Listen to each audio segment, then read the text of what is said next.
રાજકોટના જંગલેશ્વર ખાતે આજે ડિમોલિશન પૂર્ણ થયું છે। મહાનગરપાલિકા અને પોલીસ તંત્રના સંયુક્ત ઉપક્રમે જે કામગીરી ચાલી રહી હતી તેમાં કુલ 1509 જેટલા મકાનોને જમીનદોસ્ત કરી દેવામાં આવ્યા છે।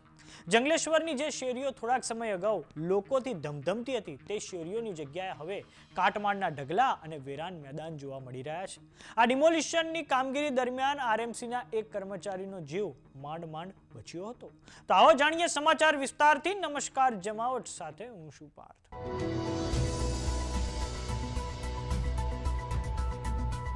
રાજકોટનું જંગલેશ્વર ડિમોલિશન આજે સમગ્ર રાજ્યમાં ચર્ચાનો મુદ્દો બન્યું છે। ગઈકાલથી ત્યાં ડિમોલિશનની કામગીરી શરૂ કરવામાં આવી હતી। તંત્ર દ્વારા સમગ્ર વિસ્તારને 7 ઝોનમાં વહેંચી દેવામાં આવ્યો હતો, જેમાં કુલ 42 ટીમો કાર્યરત હતી।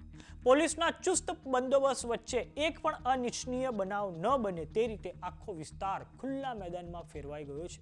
રાજકોટના જંગલેશ્વર ખાતે ડિમોલિશન કરીને સરકાર દ્વારા અસામાજિક તત્વોને કડક સંદેશો આપવામાં આવ્યો છે।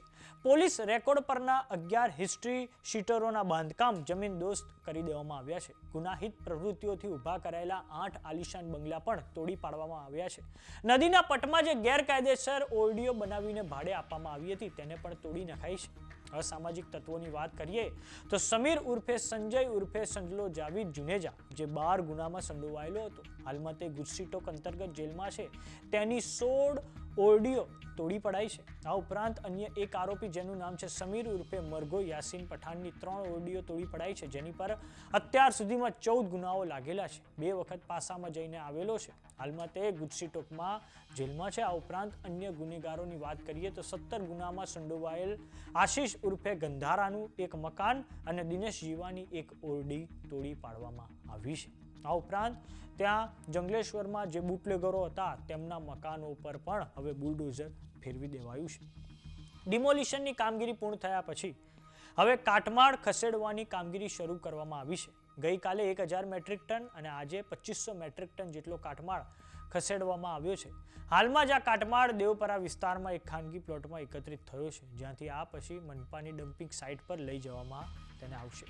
જંગલેશ્વર ખાતે ડિમોલિશન પૂર્ણ થતાં જ પોલીસ કમિશનર બ્રજેશ ઝા અને ડીસીપી બાંગરવાએ ફૂટ માર્ચ કરી હતી અને આખી કામગીરી દરમિયાન 4 DCP, 17 ACP, 35 PI, 140 PSI, 1000 police જવાન ખડે પગે રહ્યા હતા। ડિમોલિશનની કામગીરી દરમિયાન કાટમાળ ધરાશાયી થતા કોર્પોરેશનને એક કર્મચારી માંડ એમનો જીવ બચ્યો હતો અને ડિમોલિશનની કામગીરી સમયે મહિલા સહિત 2 વ્યક્તિઓને ઈજા પણ પહોંચી હતી। તો સમાચારોમાં અત્યારે બસ આટલું। જોતા રહો જમાવટ। જો તમામને યુટ્યુબ પર જોઈ રહ્યા તો સબસ્ક્રાઇબ કરો, જો તમામને ફેસબુક પર જોઈ રહ્યા તો ફોલો કરો, સાથે જ અમારી વોટ્સએપ ચેનલ આવી ગઈ છે, જોઈન કરવાનું ના ભૂલતા। નમસ્કાર।